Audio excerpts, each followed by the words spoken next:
Entre-temps, il y a un autre projet de loi qui a été déposé, le projet de loi 64, qui permettra de serrer la vis aux entreprises qui détiennent des renseignements personnels. L'objectif, c'est de mieux protéger les Québécois. On va en parler avec Sonia Lebel, elle est ministre de la Justice, ministre responsable des institutions démocratiques, de la réforme électorale et de l'accès à l'information. On vous retrouve à Saint-Hilaire. Bonsoir, Madame Lebel. Bonsoir. Vous avez présenté un projet de loi aujourd'hui. On veut vraiment mieux protéger les données personnelles des Québécois. Qu'est-ce qu'on va faire concrètement? On va agir sur 3 pôles, si je peux le dire de cette façon-là. Donc, on va donner un peu plus de contrôle aux citoyens sur leurs données personnelles, leurs renseignements. Donc, on va donner des exigences de consentement très claires, très distinctes pour chacun des renseignements et l'usage qui vont être faits. On augmente la responsabilisation des entreprises. On leur donne l'obligation de se doter de règles de gouvernance, de politiques de confidentialité, d'intégrer les meilleurs systèmes de protection à la conception même de leur entreprise ou du service qu'ils pourraient offrir aux citoyens. Ça se voit surtout dans les avancées technologiques, ce genre de situation-là.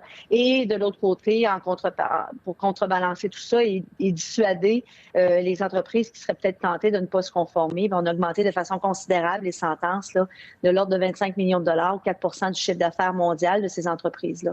On s'est guidé, on s'est collé sur les meilleures pratiques qui se passent maintenant en Europe avec le règlement général des protections des données. C'est ça, les montants des sanctions sont similaires. Hein? C'est ça, Mme Lebel, les montants sont similaires? Absolument.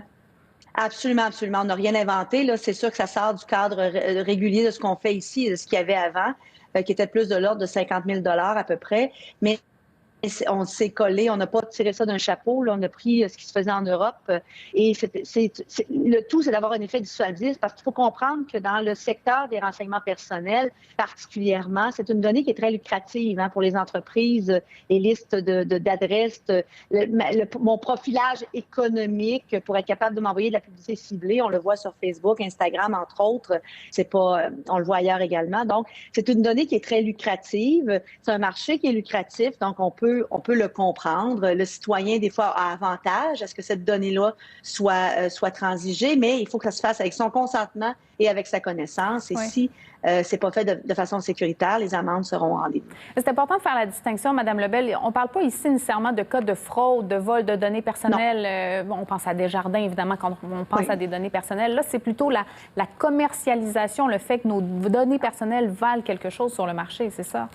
Oui, tout à fait. Il faut faire la part des choses. C'est sûr qu'on pourrait penser que si une entreprise a des meilleurs standards de sécurité et de protection de nos données, ça donne moins d'accès à un fraudeur qui voudrait les voler. Là, c'est sûr que tout est dans tout, là, avec les politiques de cybersécurité aussi qui sont autre chose. Mais effectivement, on parle vraiment des standards de protection, de consentement, de transaction avec nos données, d'informer le citoyen de la mobilité de sa donnée, de lui demander son consentement avant de le faire, donner aux citoyens le droit aussi de dire à une compagnie, écoutez, moi, je suis plus d'accord, vous allez détruire mes données, ou plutôt de demander à une compagnie quel type de données de renseignements personnels vous avez recueillis sur moi avec l'usage d'une application sur notre téléphone, à titre d'exemple. C'est ce qui frappe le plus imaginaire.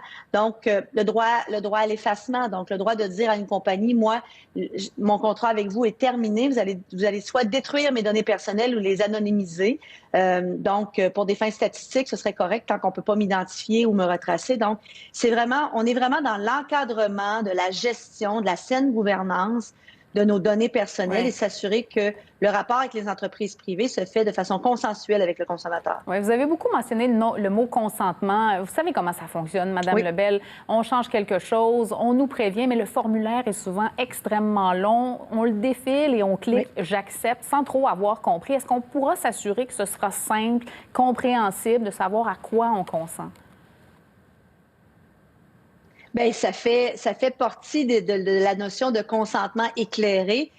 Et vous avez tout à fait raison. C'est dans un langage extrêmement pointu, juridique. Et effectivement, souvent, on se tanne avant la fin de la lecture. Et vous avez raison, on clique « J'accepte ». Et on clique « J'accepte » souvent sur un consentement très général de l'utilisation sans qu'on nous explique. Mais je pense que vous avez dû remarquer, comme moi et comme d'autres de nos concitoyens, que depuis quelques temps, depuis quelques mois même, on voit apparaître ce qu'on appelle des consentements plus distincts. Et les fameux cookies, là, où on nous explique, quand on clique pour plus de détails, on nous donne la possibilité de désactiver certaines fonctions ou de consentir à un usage, mais pas à un autre, genre la géolocalisation qui pourrait se faire avec une application. On nous dit, ben, êtes-vous d'accord pour la géolocalisation, oui ou non? Donc, on a déjà commencé à voir apparaître parce que ça se fait déjà en Europe et dans certains États américains. Par contre, au Canada, on est le chef de file, là, mais ça se fait déjà en Europe et dans certains États américains. De ces entreprises-là qui sont à l'international, surtout, on voit déjà apparaître cette conformité-là. Donc, plusieurs de nos entreprises, aussi même au Québec, ont commencé à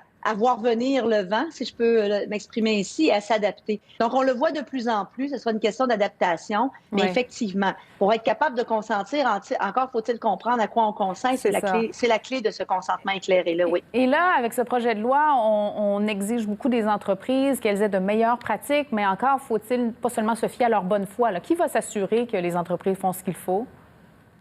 C'est la Commission d'accès à l'information, la CAI, qui aura des pouvoirs de surveillance, des pouvoirs de rendre des ordonnances, des pouvoirs de faire des demandes péremptoires, donc de vérification, qui vont lui être attribuées. Il y aura des demandes de reddition de compte, mais des redditions de compte dans le sens de l'usage des renseignements personnels. Là, on s'entend de tenir des registres de bris de confidentialité. C'est pas tous les bris ou les brèches de confidentialité qui méritent nécessairement qu'on s'y attarde. Ça peut être minime ou majeur, mais chaque brèche de confidentialité devra être tenue, être à la disposition de la CAI. La CAI devra être informée par le biais d'un registre. Bon, donc, alors, il y aura un mécanisme de surveillance. Il y aura un suivi.